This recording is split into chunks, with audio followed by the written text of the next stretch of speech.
Feesbuuka keenya iimeela yoo wallaalle paaspoortii qofaan akkaataa itti deeffannu isin barsiisaa hanga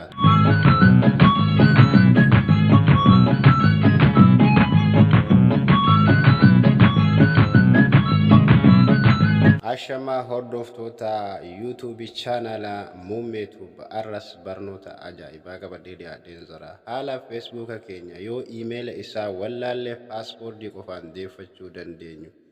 Namoonni hedduun karaa keessaatiin feesbuuka kiyya iimeela isaan beeku maal naa wayyaa paaspoortii isaan beeku maal naa wayyaa jettanii hedduu na gaafattanii yuutuubii kanarratti waa'ima feesbuukaatiin hedduun nan barsiisaa ture yuutuuba kiyyarra dhaqxanii ilaaluu ni dandeessu jechuudha. Har'a immoo haala feesbuuka keenya yoo iimeela isaa wallaalle paaspoortii qofaan itti deeffachuu dandeenyu isin barsiisaa hanga xumuratti na wajjin tura.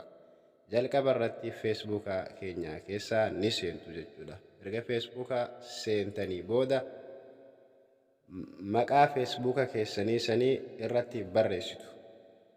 Maqaa feesbuuka keessanii irratti barreessitu. Yeroo irratti barreessitanii jettanii maqaa keessan kan feesbuuka keessanii san jechuudha. Feesbuuka iimeela isaa wallaaltanii san jechuudha. Irratti barreessitanii nama feesbuuka kiyyaan irratti barreessutti jira.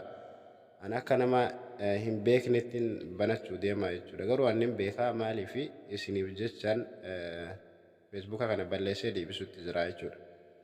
Kanaaf maqaa isaa yeroo barreessitan haala kanaa isinii dhufa irratti gadi ni tuqxu. Mallattoo sadan kana ni gartan jedhetti yaada gara harka mirgatti jechuudha. Mallattoo sadan san ni tuqxanii achi booda liinkii kooppi kaja'u kana ni fudhattan. Erga liinkii fudhattanii booda if duuba deebitanii jechuudha. Baag jettaniituma feesbuuka keessaa baatan alatti baatanii jechuudha. Feesbuuka keessaa erga baatanii booda ammas feesbuukuma keessan keessatti deebituu jechuudha. Feesbuuka keessan keessatti erga deebitanii booda ammallee mallattoo sadan karaa foloofaara keessan ittiin qeerattanii san dhayxanii tuqxanii jechuudha. Erga achi tuqxanii booda irra gadi deemtu jechuudha. Irra gadi deemtanii loog aawut jettanii keessaa baatanii jechuudha. Feesbuuka kana keessa kun feesbuuka nama biraati fakkeenyaaf. Feesbuuka kana keessaa ni baatan isin feesbuuka keessa waan deeffachuu barbaaddaniif jechuudha. Feesbuuka keessan keessaa erga baatanii booda obsaan eeggadhaadha. Loog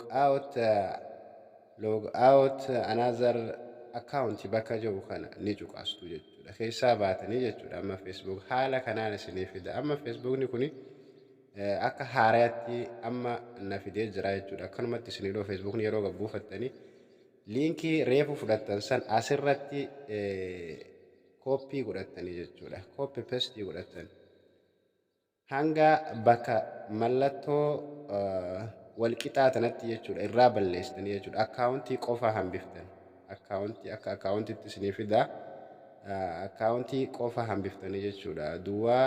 Tokko duwwaa bakka jettu kanatti jechuudha. Asitti ammoo paaspoortii keessan itti galchitanii jechuudha. Paaspoortii keessan ka beeytan jechuudha. Paaspoortii keessan itti ni galchitanii erga paaspoortii keessan itti galchitanii loog aawut jettaniin haala kanaan loogiin jedhee feesbuuka keessanitti isinii deebisaa jechuudha. Feesbuukiin keessan kan isin mataa keessanii qabdan keessaa akkanatti isinii deebi'ee jira. Booda feesbuuka keessan keessa deemtanii iimeelas waan hundaa argachuu